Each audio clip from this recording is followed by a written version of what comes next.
Buenas tardes, hermanos queridos. Una alegría ver sus rostros. Siempre me pregunto quién va a venir, quién. Ahí está Juan Angélica y todo, que no echa de menos.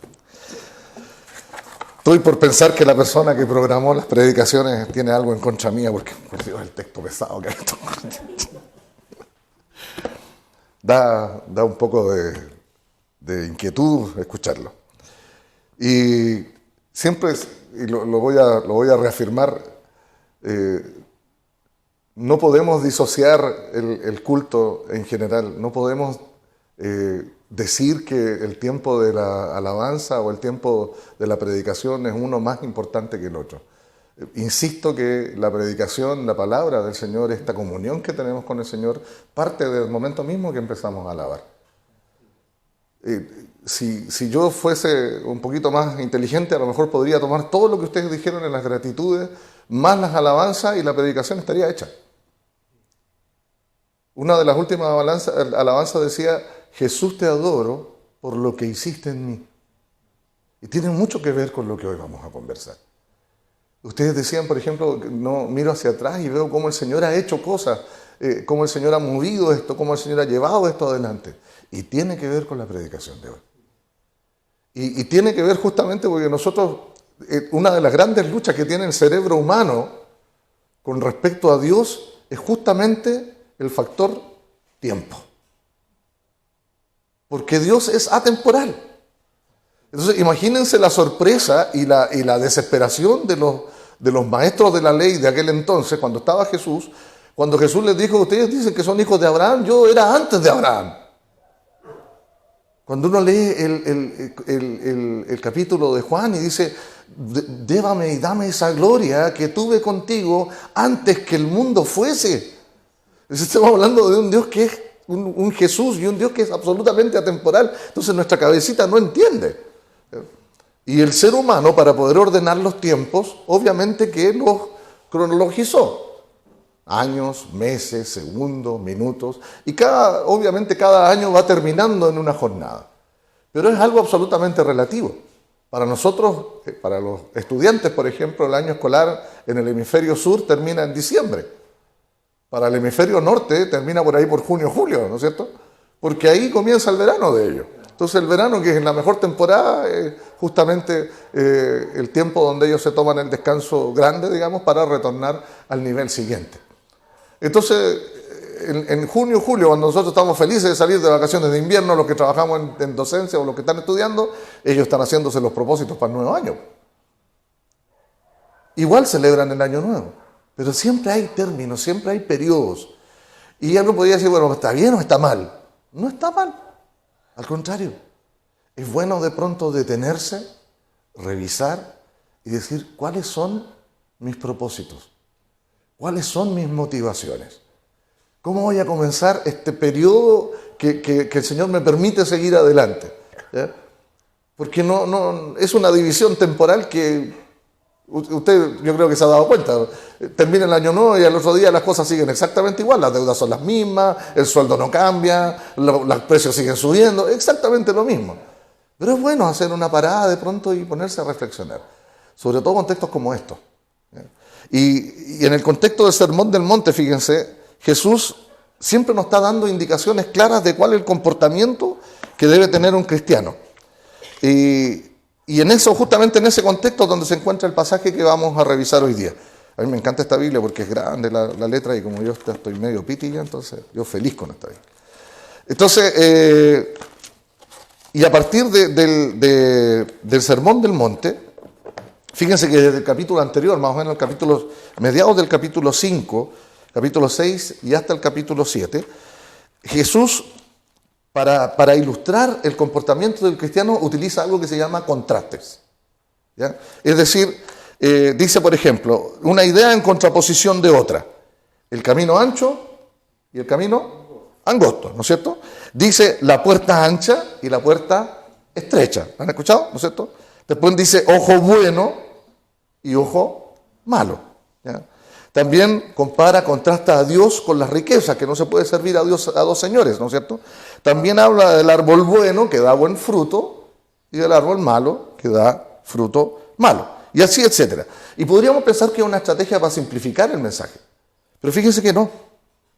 No es ni más ni menos que la lógica que deberíamos tener en cuenta como creyentes en nuestra relación con Dios.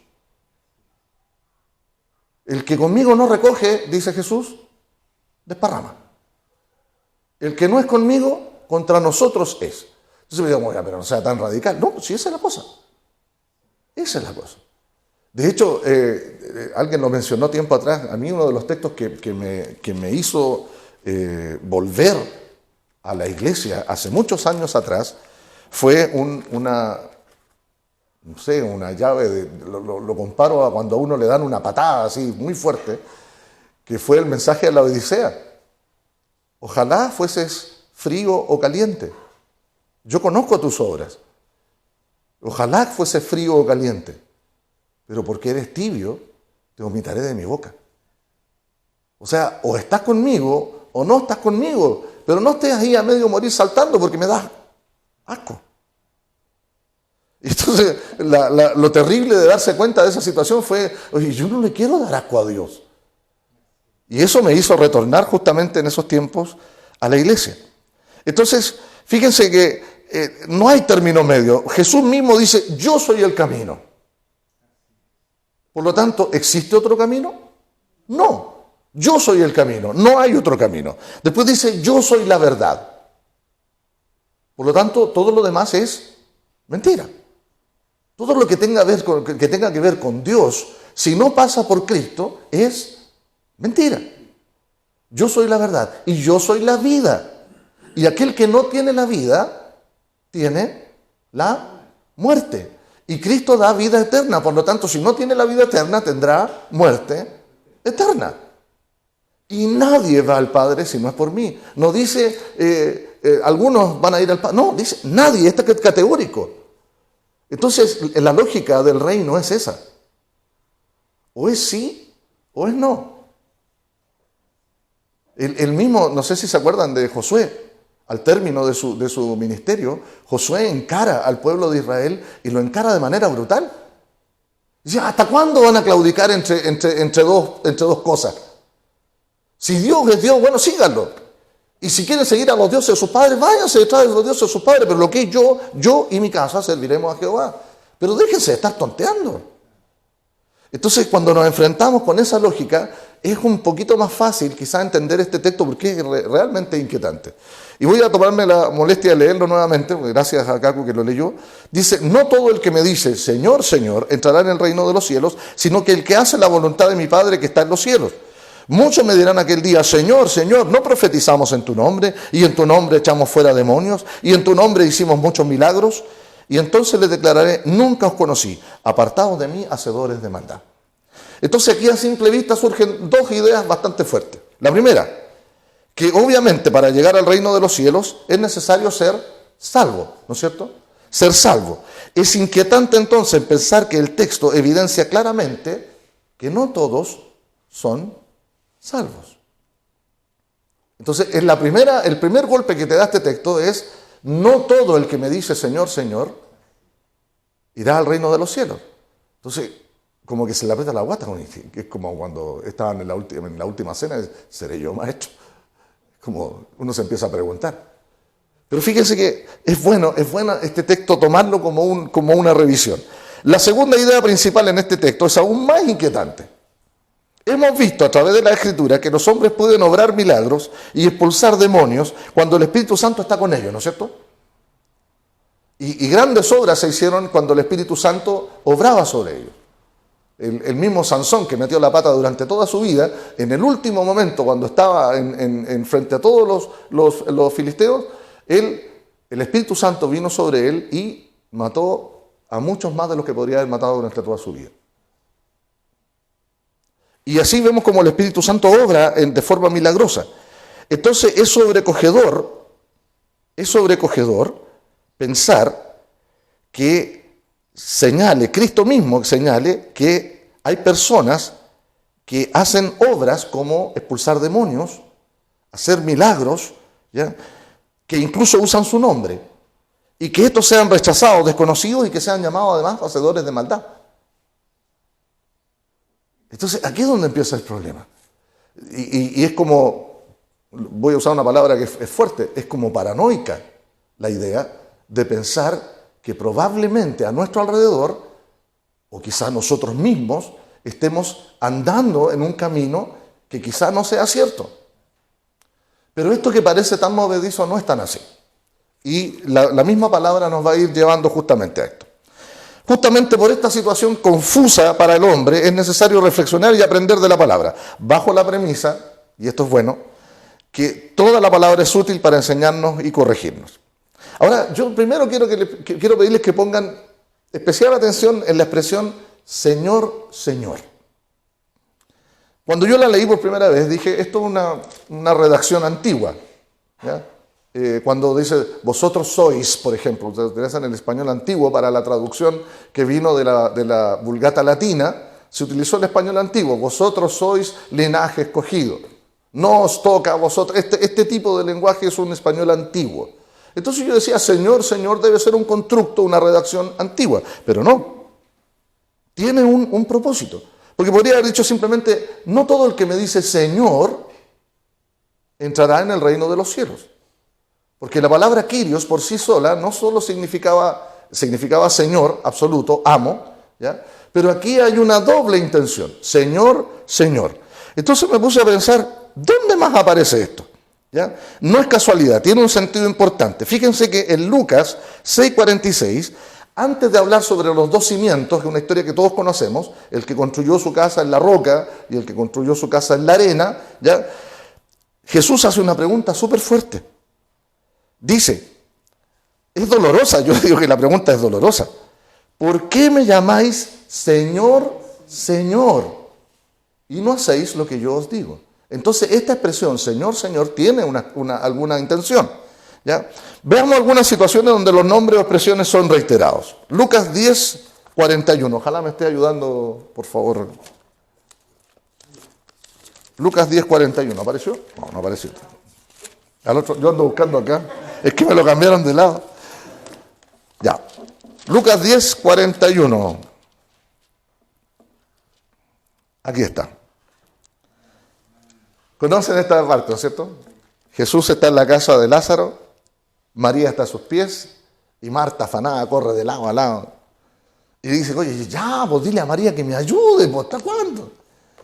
Y fíjense cómo le responde Jesús. Le podría haber dicho, Marta, cálmate.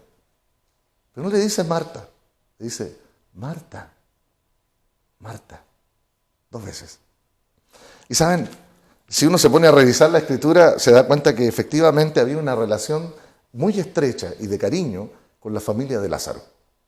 Cuando Lázaro muere, Jesús va a verlo. Y con las primeras que se encuentra es con sus hermanas. Entonces era un conocido de la familia.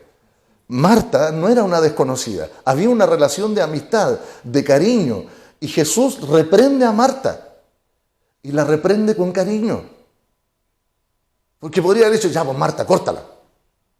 No, pero le dice, Marta, Marta, no te está hablando cualquiera, te estoy hablando yo, tu amigo Jesús, una persona que te ama.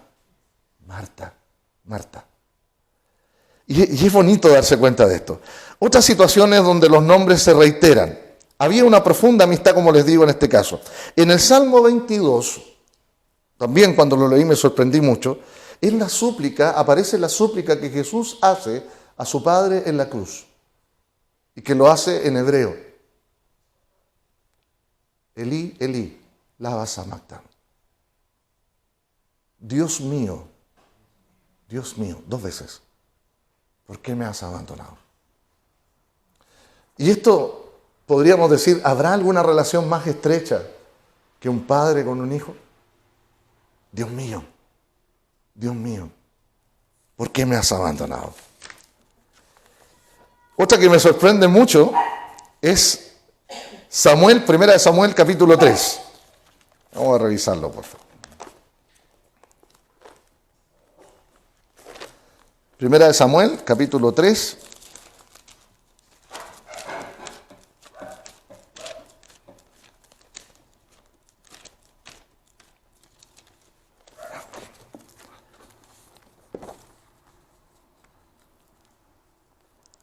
Dios llama a Samuel, fíjense. cuando lo está recién llamando. Primero dice Samuel, y Samuel va donde el sumo sacerdote le dice, ¿me llamó? No, no te he llamado. Samuel de nuevo se despierta, ¿va donde el sumo sacerdote? No, si no fui yo el que te llamé. Y cuando va por tercera vez, el sacerdote se da cuenta, ¿sabes qué? A ti te está llamando otra persona, no te estoy llamando yo. Y cuando viene el último llamado, entre comillas, le dice, Samuel, Samuel. Lo llama 2 veces. Lo demás es sabido. Samuel se convierte en uno de los profetas fuertes que hay y que tiene que ver prácticamente con las primeras dinastías de Israel. Samuel tiene que elegir al ungido de Jehová. Tiene que primero levantar al primer rey y trata de convencer al pueblo de que no lo haga. Y después tiene que ungir a David. Y después ve con sus propios ojos ve todo lo que ocurrió con David y todo lo que ocurrió después con Salomón. Entonces Samuel fue llamado por Dios de una manera directa, con una relación directa. Ya no eres cualquiera.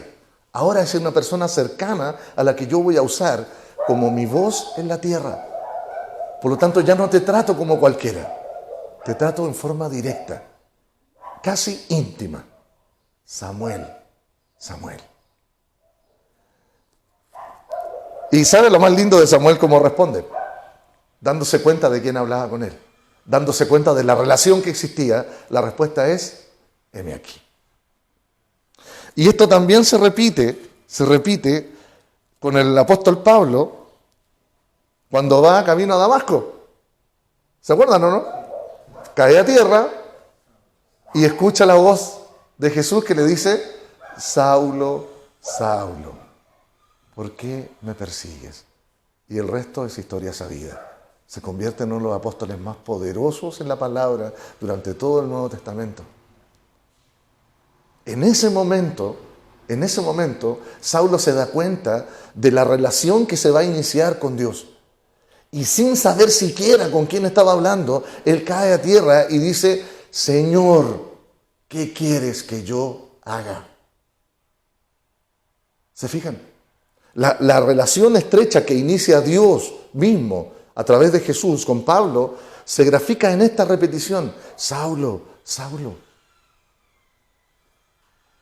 Marta, Marta. Samuel, Samuel. Dios mío, Dios mío. Y al mismo Jacob en Génesis 46, cuando le va a mostrar dónde es la tierra que viene, en una visión se le presenta y le dice, Jacob, Jacob. Ya tenía una relación estrecha con él. De hecho, ya le había puesto el nombre de Israel. Entonces, esta repetición en sí tiene un sentido bastante fuerte. Significa intimidad, significa relación estrecha con Dios. ¿Y saben lo que dice este texto? No todo el que me dice Señor, Señor, entrará en el reino de los cielos. ¿Cómo debemos entenderlo? No todo el que aparenta tener una relación directa conmigo entrará en el reino de los cielos. Entonces aquí obviamente yo me empiezo a revisar. ¿Cuáles son mis propósitos? ¿Mi relación con Dios es real? ¿Mi relación con Dios es legítima? ¿O solamente aparento una relación con Dios? Una vez hace poco tiempo conversábamos este tema, cuando dice que la salvación se pierde. No se pierde. Si alguien no fue salvo porque Dios en su soberanía no quiso que se salvara, es porque nunca tuvo la salvación. Entonces, no solo basta con decir Señor, Señor. La comprensión de esto es fuerte, es una advertencia absolutamente congruente con lo que Jesús y Dios siempre han dicho. Es congruente. Porque después dice, no todo el que me dice Señor, Señor entrará en el reino de los cielos.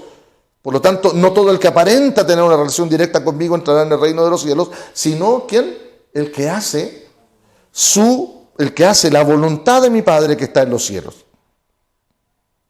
Ese es el que entra en el reino de los cielos. El que hace la voluntad de mi Padre. Y saben, ahí en Juan 15, 14, 16, vamos a revisarlo. Juan 15, del verso 14 al 16. Hay otro texto que me interesa mucho que lo revisemos y que lo reflexionemos. Dice vosotros sois mis amigos si hacéis lo que yo os mando. La primera vez que lo leí, yo, ¿qué pasó aquí? Es como cuando uno tenía esos amigos medio matonescos en la escuela. Ya, soy mi amigo, ya, tenéis que darme pan. Soy mi amigo, tenéis que comprarme un dulce. ¿Somos amigos o no somos amigos? Entonces, pero esto que suena tan fuerte, no lo puedo sacar de contexto. Y eso es súper importante. Porque hay gente que está en contra del Evangelio que ha utilizado este texto para decir que Dios es un Dios tirano. Y no es así. No se puede sacar de contexto. Mire, sigamos leyendo. Desde el 13 dice, nadie tiene mayor amor que este, que uno que ponga su vida por sus amigos. Estoy hablando de un amigo que pone la vida y le dice, son mis amigos si hacen lo que yo les digo, porque yo pongo la vida por ustedes. No es que te la esté echando en cara, la pongo porque si no pongo la vida por ti, te mueres y te mueres eternamente. Entonces, si no te quieres morir eternamente y quieres ser mi amigo, haz lo que yo te digo. Ya no te llamaré siervo, porque el siervo no sabe lo que hace su señor, sino que les llamo amigo, porque todas las cosas que oí de mi Padre las he dado a conocer. Entonces te conviene ser mi amigo. Te conviene hacer lo que digo, porque te estoy dando un camino de salvación. No te estoy exigiendo que seas mi amigo porque sí, te estoy protegiendo incluso de tu propio pecado. Sigo leyendo. No me elegisteis vosotros a mí, sino que yo os elegí a ustedes. Y os he puesto para que vayan y lleven fruto, y vuestro fruto permanezca, para que todo lo que pidierais al Padre en mi nombre, Él os lo dé. Esto les mando, que se amen unos a otros. Entonces, esta exigencia de Jesús, de que si son mis amigos es porque hacen lo que yo les digo, no es otra cosa que una protección maravillosa para vivir en un entorno de un amor que el mundo no tiene. Entonces ahí empiezo a relajarme un poco y a calmarme. Entonces sí tengo una relación con Dios. Sí, porque yo siento su amor. Di testimonio de Él recién cuando estábamos dando las gratitudes. Yo siento su amor. Di testimonio más de alguna oportunidad cuando vi que Él me sanó. Entonces siento su amor. Entonces no solo le digo Señor, Señor porque quiero aparentar que soy su hijo. No, porque he visto su obra en mi vida. ¿Se fijan? Y ya me vuelve el alma al cuerpo. Solo nos resta entender que una relación directa con Dios es el camino al reino. Y esta relación no tiene mérito propio, sino la salvación que es provista por Cristo. ¿Saben? Algunas tendencias hacen una fuerte separación entre aceptar a Cristo como Salvador y Señor. Esta es una opinión personal, porque obviamente hay distintos énfasis y uno tiene que leer la palabra y tomar su propia opinión personal. Porque si yo creo en la salvación de Cristo, lo hago mi Señor. Para que Él sea mi Salvador, yo tengo que rendirme a su soberanía. Si no, no funciona la cuestión. Si yo quiero que Él sea solo mi Salvador, entonces cuando le diga Señor, Señor, me van a decir, chao, no te conozco. Para que Él sea mi Salvador, tiene que ser mi Señor. Y vuelvo al apóstol Pablo cuando cae a tierra y se da cuenta del poder que lo estaba aplastando. Y dice, Señor, ¿qué quieres que yo haga? Entonces, aquí no hay posibilidad. La autoridad del poder que estaba ahí confrontando a Pablo es hacer la voluntad del Padre en los cielos, es la que nos permite entrar en el reino. Entendemos, y esto es sumamente importante, entendemos entonces hacer la voluntad del Padre simplemente como obedecer. Y saben, eso es justamente el espíritu del Sermón del Monte. Todos los contrastes usados por Jesús para ilustrar el camino correcto no son sino la voluntad del Padre para sus hijos.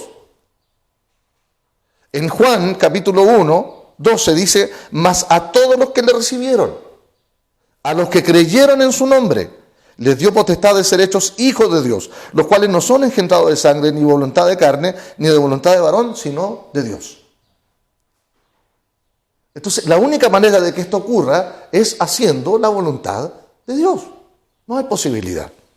Todos los conflictos que Dios tuvo con el pueblo de Israel, con sus patriarcas, con sus profetas, con sus reyes, no fueron con otra cosa que por falta de obediencia. No fue por otra cosa.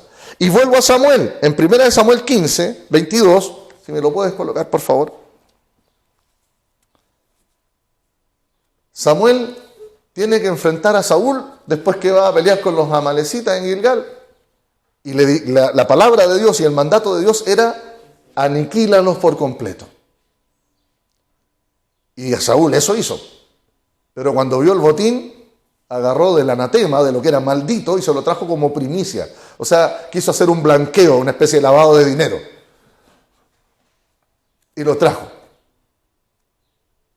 Entonces Samuel lo confronta y le dice en el 15:22, ¿se complace Jehová tanto en los holocaustos y víctimas como en que se obedezca la palabra de Jehová? Ciertamente el obedecer es mejor que los sacrificios y el prestar atención mejor que la grosura de los carneros. Entonces la palabra no ha cambiado. No ha cambiado. Ningún sacrificio que yo haga me sirve para llegar al reino. Ninguno.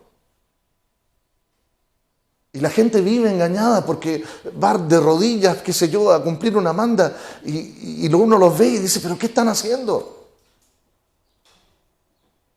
En esa devoción, en entendimiento extraño, torcido, de creer que uno puede de alguna manera torcer la voluntad de Dios, cae en eso. Ningún sacrificio es válido delante de Dios. Ninguna obra es válida, porque Dios las va a quemar de una. Lo único que es válido es aceptar a Cristo, y esa es la voluntad de Dios, que todos procedan a salvación. En Cristo no hay otro camino. ¿Se fijan? Entonces eso no ha cambiado desde el Antiguo Testamento hasta el Nuevo Testamento, desde el Antiguo Pacto al Nuevo Pacto, desde las antiguas promesas hasta las nuevas promesas, sigue siendo lo mismo. Obedezcan a Dios, obedezcan sus mandamientos. Todos los mandamientos se resumen en estos: ama a Dios por sobre todas las cosas y ama a tu prójimo como a ti mismo. Todo se resume en esto. Esa es la voluntad de Dios para sus hijos. ¿Y qué tengo que hacer yo? Obedecerla. Entonces, ya teniendo claro esto, nos vamos a enfocar en la segunda parte del texto. Dice, muchos me dirán en aquel día, Señor, Señor, no profetizamos en tu nombre, y en tu nombre echamos fuera demonios, y en tu nombre hicimos muchos milagros, y entonces le declararé, nunca os conocí, apartados de mí, hacedores de maldad. Y esa es la parte que a mí me causaba más conflicto. ¿Ya? La pregunta que surge es, ¿cómo profetizaron? ¿Cómo echaron fuera demonios? ¿Cómo hicieron milagros si el mismo Señor Jesucristo los desconoce y los llama hacedores de maldad? Entonces, con respecto a esta reflexión, les comparto algunos pasajes bíblicos que nos pueden servir de guía. Y aquí quiero pedirles que vayamos a Éxodo 7, del 10 al 12, que es un pasaje bastante conocido. Ahí vemos a Moisés ya enfrentando a Faraón, en los primeros encuentros que tuvo Moisés con Faraón. Éxodo 7, verso 10 en adelante. Dice, vinieron pues Moisés y Aarón a Faraón, e hicieron como Jehová le había mandado, y echó Aarón su vara delante de Faraón y de sus siervos, y se hizo culebra. Entonces llamó también Faraón a sabios y hechiceros, ojo con esto, e hicieron también lo mismo. Los hechiceros de Egipto con sus encantamientos, pues cada uno echó su vara, las cuales se volvieron culebras. Pero algo pasó. Mas la vara de Aarón devoró las varas de ellos. Entonces, si me pongo a pensar, es evidente que el duelo que estamos mencionando acá no es entre Faraón, o sea, entre los hechiceros de Faraón y Moisés. El duelo aquí es entre el poder de Dios, porque Moisés iba con el poder de Dios y los poderes de la oscuridad. Y eso tiene un nombre. El único que podía oponerse al poder de Dios en la tierra es Satanás. Y lo hace copiando el poder de Dios. Hay una cosa que a mí me sobrecoge mucho. Cuando se habla de Satanás, se habla de huestes, de principados, de potestades, de ejércitos. Cuando se habla de Dios, se habla de un Dios omnipresente, omnipotente, omnisciente. Satanás no tiene nada de eso. Y para poder siquiera emular algo de eso, necesita huestes. De otro modo no puede hacerlo. Entonces tenemos un poder en la tierra que copia, una mala copia de lo que Dios hace. Entonces, si bien el poder de Dios prevaleció a la vista terrenal, y ojo con esto, la hechicería bien podría imitar al menos el poder de Dios. Y no es extraño, porque el mismo Satanás, según 2 Corintios 11:14, y esto lo vimos la vez pasada, se disfraza de ángel de luz. Otra situación que a mí me llama mucho la atención está en el Evangelio de Lucas, ahí en el capítulo 9. Vamos, de lado a lado. Lucas capítulo 9.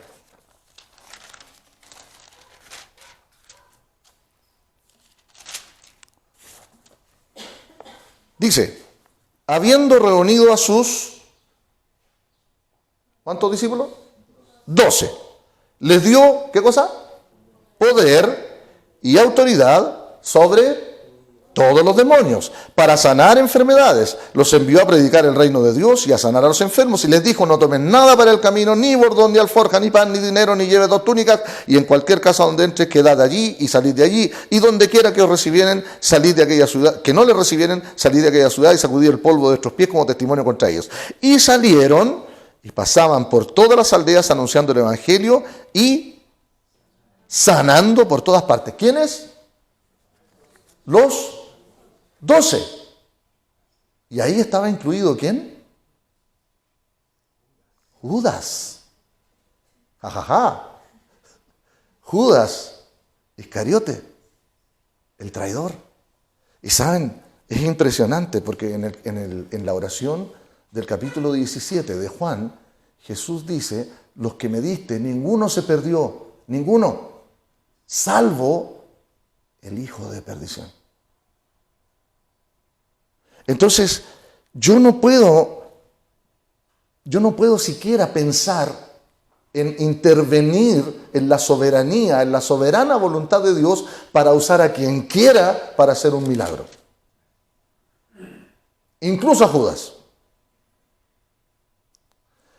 Y además, no puedo hacerlo porque hay otro componente en los milagros y en las sanidades que Jesús lo deja siempre muy en claro. Según tu fe te será hecho. O sea, no es solo el que ejecuta el milagro. Pablo, cuando sana a un paralítico, dice, vio en sus ojos que tenía fe, se dio cuenta que tenía fe para ser sanado. Entonces Dios soberanamente puede usar a cualquiera para hacer un milagro, lo puede hacer. ¿Y quién soy yo para decir, no, pues no, eso no está dentro de la doctrina, no corresponde? Aquí veo claramente que Judas, traidor como era, y hijo de perdición, estaba entre los 12 que estaban sanando y curando y expulsando espíritus.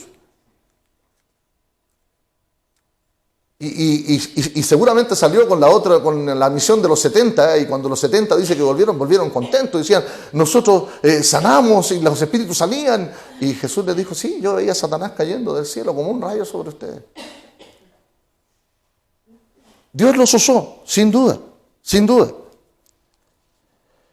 Entonces no podemos reclamarle, como le digo, a la voluntad soberana de Dios que realice milagros.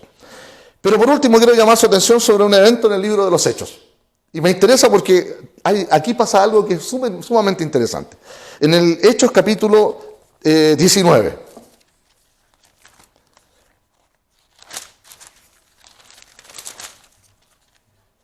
A mí, bueno, ustedes saben que a mí en lo personal siempre cuando la palabra se me vuelve muy significativa, yo como la interpreto a un buen chileno, ¿ya? Y este era uno de los textos que a mí me causaba risa incluso, ¿ya? En el verso 19, capítulo 19, en el verso 11, hay una situación en Hechos, en otro libro, hay una situación que surge a partir del apóstol Pablo. Pablo está predicando en Éfeso, fíjense. Y dice, y hacía Dios milagros extraordinarios por mano de Pablo, de tal manera que aún se llevaban a los enfermos los paños o delantales de su cuerpo, y las enfermedades se iban de ellos, y los espíritus malos salían. Y esto era evidente a todo el mundo, ¿ya? Pero algunos de los judíos, exorcistas ambulantes, Intentaron invocar el nombre de Señor Jesús sobre los que tenían espíritus malos.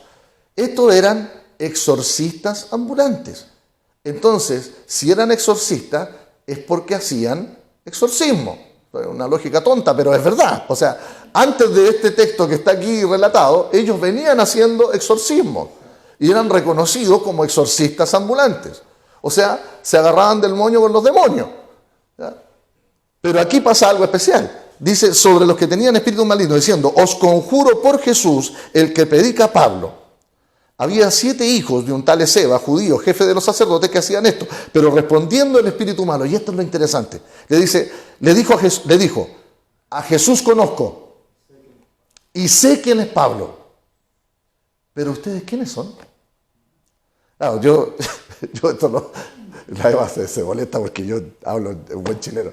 Digo, es como, yo conozco a Jesús y a Pablo también, pero ustedes, ¿a quién le han ganado ustedes? ¿De dónde salieron ustedes? Entonces, da como risa, pero ¿saben? Tiene mucho que ver con esto, porque es terrible. No todo el que me dice Señor, Señor, entrará en el reino de los cielos. Profetizamos en tu nombre, expulsamos demonios en tu nombre. Apartados de mí, nunca os conocí. Y la otra cara de la moneda, un espíritu, un demonio, les dice, yo conozco a Jesús y sé el testimonio de Pablo, que es verdadero. ¿Pero ustedes quiénes son? Ni siquiera tienen la autoridad de Dios y vienen aquí a enfrentarme. ¿Se dan cuenta? O sea, no solo son desconocidos para Dios, ni siquiera tienen autoridad contra los demonios. Eso es lo terrible de no tener una relación estrecha con Dios, que no tienes ningún arma para defenderte. ¿Cuántas veces cuando hemos tenido dificultades con Eva orando, en nuestro corazón lo único que sale es, gracias Señor, porque por lo menos te tenemos a ti y podemos elevar una oración a ti, porque si no estuvieras, ¿qué sería de nosotros? Qué terrible es pensar que hay mucha gente que muere sin Cristo y que tiene un montón de dificultades y pasan cosas terribles sin tener a Cristo. Pero lo interesante es lo que ocurrió después, fíjese. El hombre en quien estaba el espíritu malo, saltando sobre ellos y dominándolos, pudo más que ellos, de tal manera que huyeron de aquella casa desnudos y heridos. Y esto fue notorio a todos los que habitaban en Éfeso, así judíos como griegos, y tuvieron temor todos ellos. Y era magnificado el nombre del Señor Jesús. Y aquí viene lo interesante. Y muchos de los que habían creído venían confesando y dando cuenta de sus hechos. Asimismo, muchos de los que habían practicado la magia trajeron los libros y los quemaron delante de Dios. Y hecha la cuenta del precio, hallaron que eran 150,000 piezas de plata. Perdón, 50,000 piezas de plata. Así crecía y prevalecía poderosamente la palabra del Señor. Estamos hablando de que esta situación hizo caer uno de los bastiones de hechicería y de magia más grandes del tiempo antiguo en Éfeso. Entonces, esto no sería posible sin una relación estrecha con Dios. Lo que Pablo hacía, y él lo decía siempre, no era de él. Lo que Pedro hacía no era de él. No tengo oro ni joyas, pero lo que tengo te Dios, lo que tengo te doy. En el nombre de Jesús. No en mi nombre. En el nombre de Jesús. Levántate y anda. Y esto mueve a los poderes malignos a rendirse. Entonces se dan cuenta del poder que tiene esta relación estrecha con Dios. Por eso que muchos creen que basta con simularla para que en el momento preciso Dios los permita entrar. No, tiene que ser una relación estrecha con Dios. Entonces desconcierta ver que así como Dios no reconoce una relación estrecha con quien le llame Señor, Señor, los demonios tampoco reconocen la autoridad de quien no es un verdadero hijo de Dios. Aparte que este hecho en particular, como les digo, significó la caída de un pilar de hechicería muy importante en Éfeso, donde se evidencia que había personas que practicaban la magia. Ahora, si usted se fija, veníamos comentando eso con Eva en el camino también, si usted se fija, todo lo que es ocultismo, lo que es magia, lo que es satanismo, utiliza como referente los símbolos de la Iglesia Católica, que son tan profanos como ellos, ¿ya? pero es como utilizar los signos que son, entre comillas, sagrados. Nosotros sabemos que el libro este en particular no tiene ningún atributo, ninguno, es un libro. Pero lo que es importante es lo que está escrito en él, es la palabra de Dios. Eso es lo que es importante, no el libro en sí. Entonces da lo mismo que el libro está abierto en el Salmo tanto o en el Salmo tanto, no sirve así.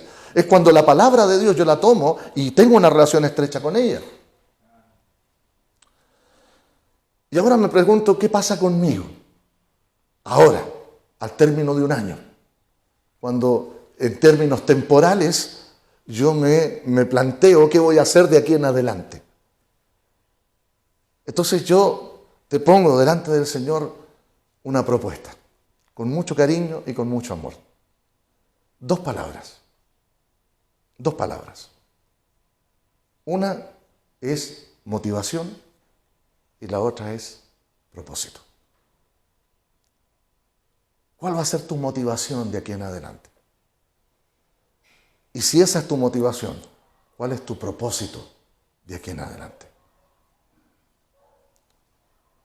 Así como cuando me confronté con el texto de Apocalipsis y me di cuenta que no quería ser tibio, porque le daba asco a Dios. Al confrontarme con este texto, no quiero que cuando le llame a Dios Señor, Señor, me diga no te conozco. Quiero tener una relación estrecha con Él.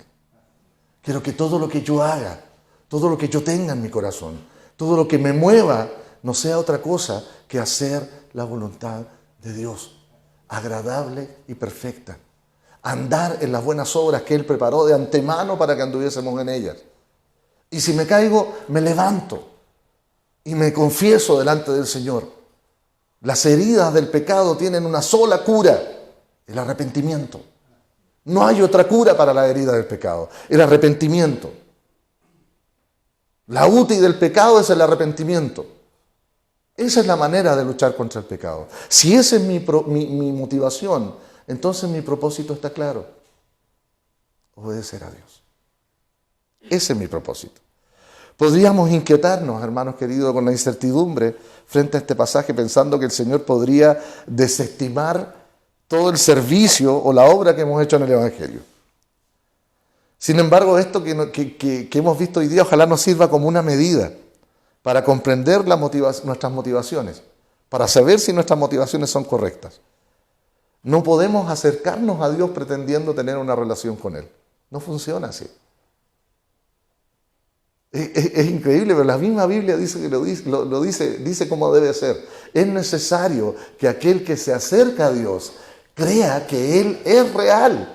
Y si es real, entonces tengo que hacer su voluntad porque no funciona de otra manera. Esa es la forma.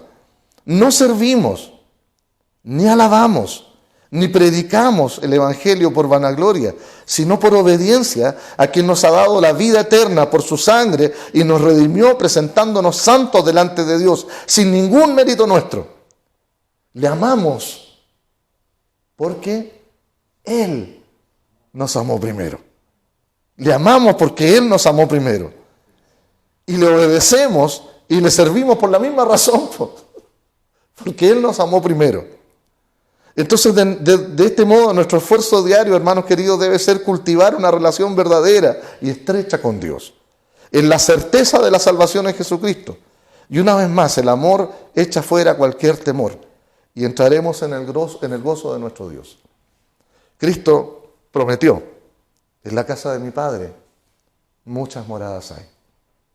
Voy pues a preparar lugar para ustedes. Al iniciar un nuevo año, que nuestra motivación sea clara y precisa. Hacer la voluntad de Dios. Y que nuestro propósito sea exactamente el mismo. Que Dios me encuentre haciendo su voluntad. Amén. Vamos a orar. Amado Dios, gracias por tu palabra, gracias por tu misericordia, gracias por las bendiciones que a diario derramas sobre nosotros con tu palabra, con tu amor, con tu misericordia. Gracias, Señor, porque nos miraste en nuestra debilidad y hiciste de nosotros cambios radicales, Señor, que nos llevaron a tus pies. y que nos dan una esperanza maravillosa de vida eterna. Señor, líbranos. Líbranos de fingir una relación contigo. Líbranos de fingir propósitos, Señor, que no estén de acuerdo con nuestro corazón delante de ti. Señor, líbranos de la hipocresía. Líbranos, Señor, de la mentira. Líbranos, Señor, de nuestros propios pecados. Permítenos, Señor, en este nuevo año, que nuestro propósito y nuestra motivación sea la misma. Hacer tu voluntad, Señor.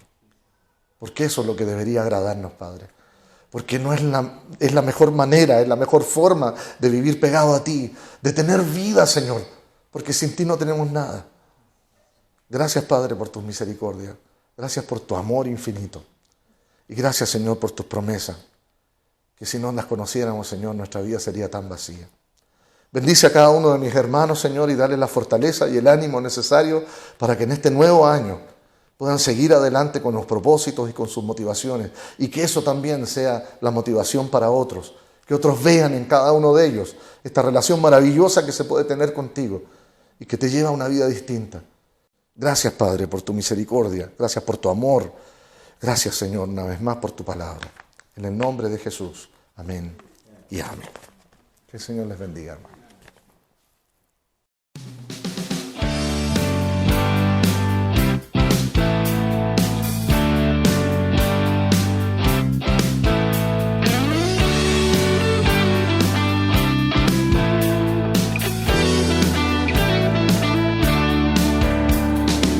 Palabra ha de ser llevada por aquellos que han gritado, veme aquí.